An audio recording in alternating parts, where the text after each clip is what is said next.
So the first thing we ask someone when they walk through our doors is, first thing is welcome home. What's your name? Welcome home.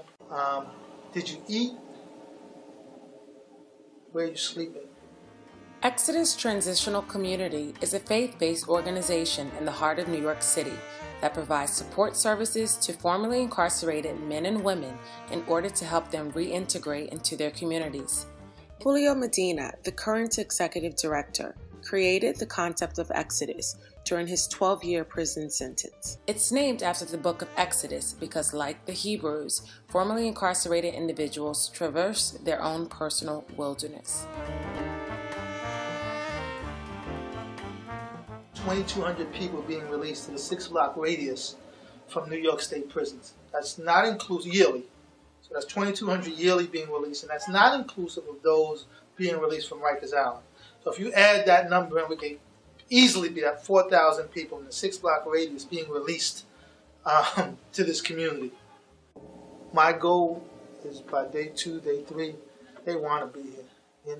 That's our goal, to create an environment, all our staff or facilitators, that they want to be at a place like this. They were mandated originally, but now they're running to get here. So basically what we try to do is change your belief system. So after we change the mindset, we look at the Exodus contract and look at the educational aspect of the Exodus contract and say, do you have a GED? Where are you in your education, right? What's going on with your family? How does the family see you? We talk about spirituality and where are you? And what is the cornerstone of that?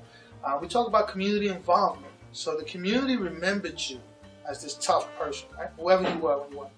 This is who the community still remembers. How do we begin to change the mindset of the community? What are some volunteer opportunities that you can do in the community to help change that mindset? Of course, employment is huge, right? Everyone wants to be employed.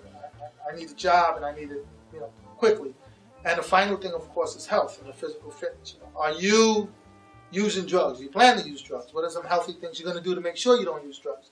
So once we talk about that, that's the Exodus contract. Those 6 life areas I mentioned is for us the holistic approach and a cornerstone of the work that we do. But they also helped me very much and helped the other mentees very much also in this safe space.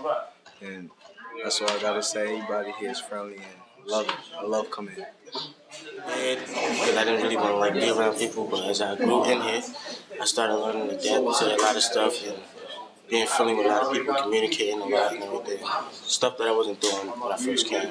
And these groups, that's what they do. I try to share with them this, communicate. It's all right to communicate and keep it in the vernacular that you have.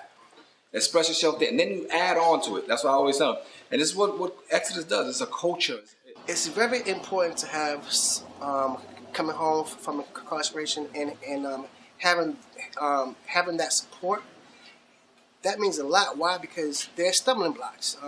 A person could relapse within the first 30 days home, first 90 days home. A person could come home to no family, have to go to a drug program. So now, by having us there as that type of support, shows the participant that it's more than just going back to the streets. We're here. It's one of the biggest challenges that we have is finding employers that are open enough to look at returning citizens that were involved and have a criminal history and saying that there's a place for you here. It takes a different type of courage. Some days I get depressed knowing that a crime did take place there, but then again, I sit back and say to myself, wow, I have achieved a whole lot. Being at Exodus is not a money thing to me. It's a livelihood. It's a ministry of giving back. Not only do I want to give back, but I figure that what better place to learn about starting your own organization than with Exodus. Because a lot of the other organizations are like big bureaucracies, But Exodus is like, you got this one individual who had a dream that he dreamt up in prison, and he came home and actually made it a reality. My hope for this program, as strange as this may sound, is that one day I'll be out of a job.